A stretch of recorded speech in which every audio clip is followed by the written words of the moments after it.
Welcome back everyone to another episode of Borderlands Breaking News. Guys, I hope you're having a good day. Before we get into this video, don't forget to subscribe to the channel and leave a like on the video. We are trying to hit 75k before Borderlands 4 comes out. And with that being said, let's get right into the video. One thing I want to open up this video with and talk about first, because it's really important to me, is clearing up some information which I had talked about in my review of when I had played Borderlands 4 back in May. In that video, I opened it spending a good 5 minutes talking about the performance of the game, saying that optimization was not great and that it did not run well for me.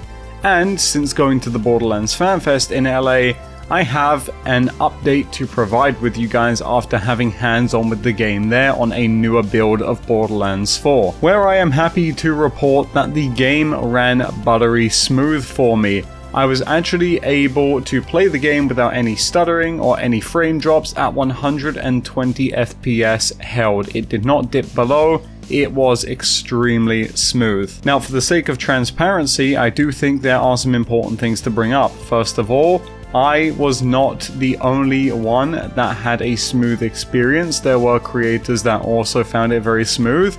But on the flip side of this, a little caveat, is that there were creators that did not have this experience. I spoke to a few creators, including Mopioid at the event, who said that the game was stuttering hard for them and it did not run well. So take what I just said with your own pinch of salt. It is up to you what you want to take away from that. But I thought I'd update you guys to let you know that the game ran well for me, but some creators it did not. And in terms of the systems we were playing on, I was unable to check, but I did hear whispers of a 4080. However, I cannot verify that because I just don't know for sure. So just wanted to start today's breaking news video with an update on performance in Borderlands 4. Let me know what you guys think in the comment section down below. And let's move on to our next piece of news. Borderlands 4 is doing really well on Steam currently, being in the top 5 wishlisted games. Now, Borderlands 4 has had a ton of wishlists for a while now, but following the FanFest, of course, this did generate a lot of hype for the game and do a lot for marketing.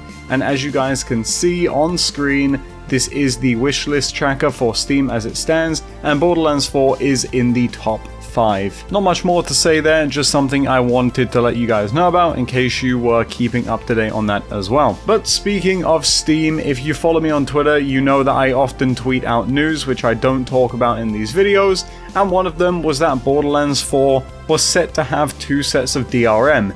Firstly, being Denuvo, and the second one being Symbiote. Now, let me, before I go into this whole situation, just break this down because I'm seeing a lot of misinformation circling around this online. Symbiote, if you Google it, will give you results for malware, and this is because 2K's in-house DRM known as Symbiote shares the name of a malware that was plaguing Linux systems, but they are not the same. I've confirmed this with other people working on my team, and they confirmed that Symbiote is 2K's in-house DRM, most likely used on the game in earlier builds before they got Denuvo in. And I say before they got Denuvo in because recently they removed Symbiote from Borderlands 4, meaning that it will probably launch with just Denuvo, and it accidentally went live on Steam with both Denuvo and Symbiote at the time. So just wanted to provide an update there that it seems they have removed Symbiote from Borderlands 4. And 2K Gearbox, if you're watching, please do everything in your power to keep it out because there is no need to stack 2 types of DRM on top of each other. It is almost pointless. Next up, let's talk about the story of Borderlands 4, because while at the LA Fan Fest, a new trailer did drop for Borderlands 4, being the story trailer, and what's very interesting about this is that a detail people missed was that there was some more context given on the story of the game in the description of the trailer, and I think it's pretty damn interesting. The description reads, "Get a glimpse of the Timekeeper's cruel reign, including the disturbing process of being implanted with a bolt, a spine-grafted cybernetic device used to dominate the populace." And then it says, "Soon after crash landing, the Vault Hunters are arrested and forcibly affixed with the device, trapping them on Kairos. And this, my friends, is very interesting, and I have a theory as to what this means. Trapping the Vault Hunters onto Kairos, to me, indicates that the ending of Borderlands 4 will be finding Lilith on Elpis, but obviously to get to Elpis we'll need to remove the bolt, which I'm sure we will do.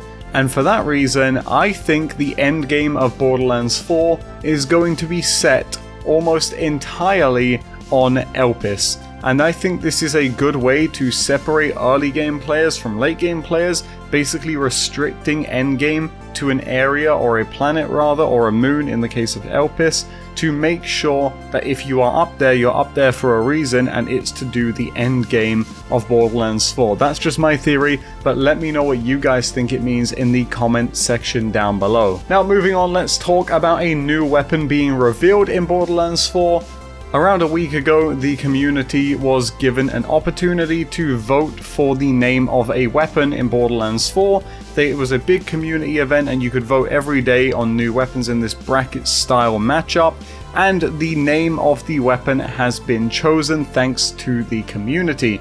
And the name of the weapon is on screen right now. It is known as Forsaken Chaos, which honestly, not the names I voted for at all, but it is cool to see the community get the choice of something in the game and have their thoughts and their input actually put into the game. So we don't know what the weapon does right now, but I do believe we're going to be claiming it via shift code. So when we get more info on that and how you can actually claim it, we will of course talk about it in a video. So stay tuned for that. And now lastly, let's talk about the action skills for Harlow and Amon, revealed by Game Informer's new article. I'll show these on screen, so if you would rather read them yourself, feel free to pause and just read through them, but if you want to listen to me yap, I'm going to read them out for you. Let's start off with Harlow the Gravatar. They said Harlow's abilities center around a mechanic called Entanglement. When enemies are afflicted with this rainbow glowing ailment, damage dealt to 1 spreads to impact all enemies currently entangled.